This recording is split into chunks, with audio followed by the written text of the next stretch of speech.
Oke, kembali lagi di video saya tentang teknik. Kalau dengan sebuah pertanyaan, apa perbedaan dari pelumas dan grease? Seperti yang kita ketahui bahwa pelumas bentuknya cairan atau liquid, tetapi grease itu kategori pelumas yang semi padat. Jadi untuk pelumas sebetulnya ada 3 kategori. Yang pertama cairan, kemudian semi padat, dan padat. Kenapa grease ini disebut pelumas semi padat? Ketika kita lihat komposisi umum, perbedaan pelumas dan grease bisa kita lihat di grafik ini, di mana untuk pelumas biasanya terdiri dari 80 sampai 90% base oil, kemudian sisanya adalah aditif yang akan digunakan untuk menaikkan performa dari pelumas itu sendiri. Kemudian untuk grease bisa kita lihat ada sekitar 20% dari formulasi dengan ditambahkan thickener. Thickener inilah yang selain base oil yang akan mempengaruhi dari kualitas grease itu sendiri. Saya infokan sedikit beberapa thickener dan performanya, ada kalsium, litium, kalsium kompleks, dan sebagainya yang teman-teman bisa lihat sendiri. Kemudian ada kualitasnya, ada dropping point, shear stability, water resistant. Satu catatan mumpung saya sedang sedikit membahas grease adalah ketika ingin mencampurkan thickener satu dengan thickener yang sebelumnya, harus memperlihatkan atau mengetahui compatibility dari thickener itu sendiri. Saya tidak akan membahas lebih lanjut karena akan butuh pembahasan yang lebih panjang. Karena di video kali ini saya ingin sedikit mengupas apa pertimbangan seorang user menggunakan pelumas atau grease. Karena di perusahaan kami pun ada banyak pertanyaan itu.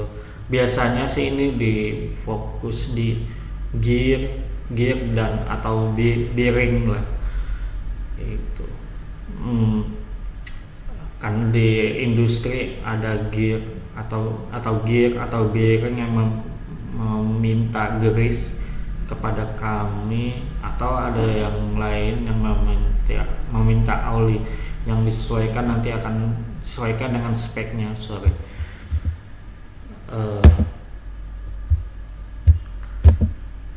Oke. Ini adalah beberapa pertimbangan performa dari grease dan pelumas. Yang pertama itu adalah kebocoran. Ketika suatu pabrikan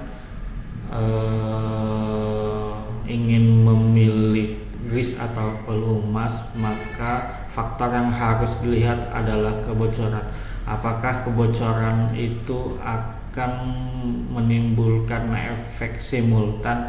Misalnya ketika kita lihat di pabrik kertas yang notabene warnanya itu harus putih di finish produk, grease sangat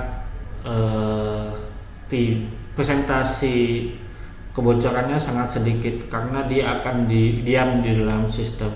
Tapi oli ada potensi kebocoran. Kalau teman-teman bisa bayangkan, kalau ada pelumas bocor, kemudian akan mengkontaminasi hasil produksi, itu akan meningkatkan tingkat kegagalan dari hasil produksi itu sendiri, kayak gitu.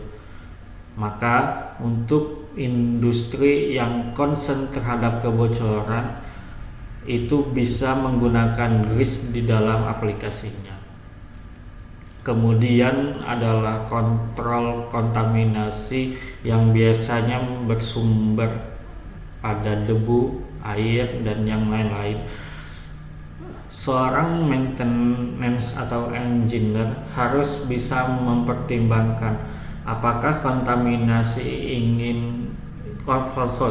apakah kontrol kontaminasi ini ingin ditahan atau dikeluarkan. Maksudnya begini, karena grease itu diam di dalam bearing, bisa lihat di sini.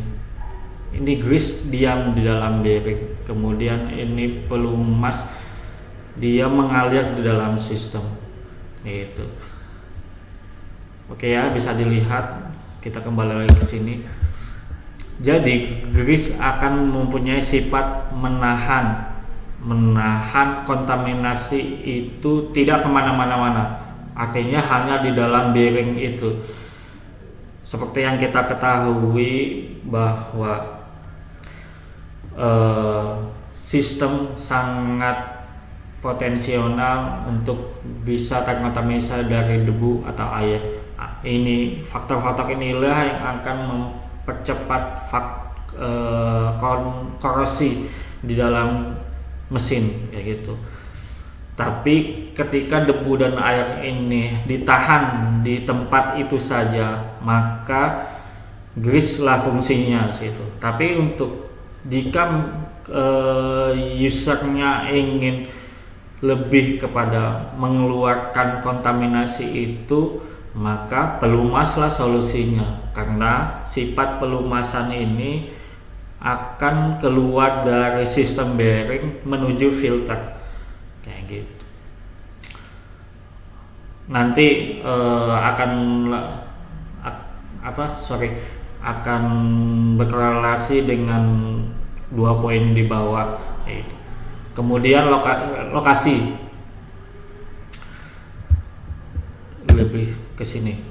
Oke, teman-teman bisa lihat di sini ketika sistem itu pertama kali dijalankan, pelumas akan berada di tangki.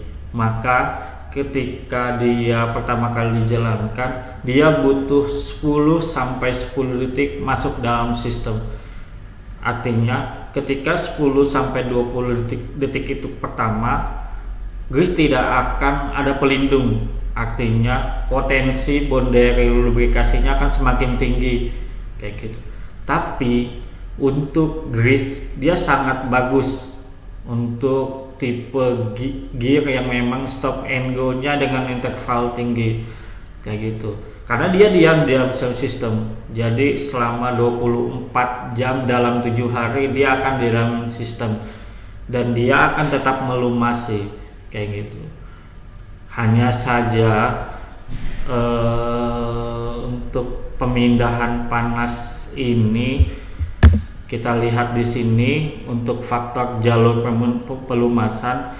Ketika sistem itu sangat berada di aplikasi yang menggunakan panas tinggi, maka si grease akan mengalami oksidasi.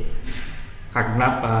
Karena setiap kali terjadinya oksidasi, misalnya contohnya ada kenaikan 10 derajat di 120 derajat awal, maka tingkat oksidasinya itu akan naik 2 kali lipat.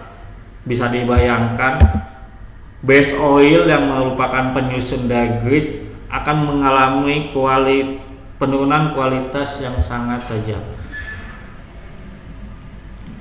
Oke ya, beda dengan pelumas. Nah, pelumas karena dia tidak dalam sistem, dia akan mempunyai kontrol pelindung panas yang lebih baik daripada grease. Ini adalah resume dari perbedaan antara pelumas dan grease, seperti yang tadi dijelaskan di awal, teman-teman bisa lebih baca kembali. Tapi yang jelas, ketika ingin memilih pelumas atau grease, perhatikan tipe seal, karena setiap seal pun mempunyai compatibility-nya itu sendiri. Jangan sampai dia disetting untuk grease tapi malah menggunakan pelumas. Oke, itu saja yang bisa dibagikan. Mohon maaf jika banyak kesalahan. Ditunggu saran dan kritiknya. Oke, terima kasih.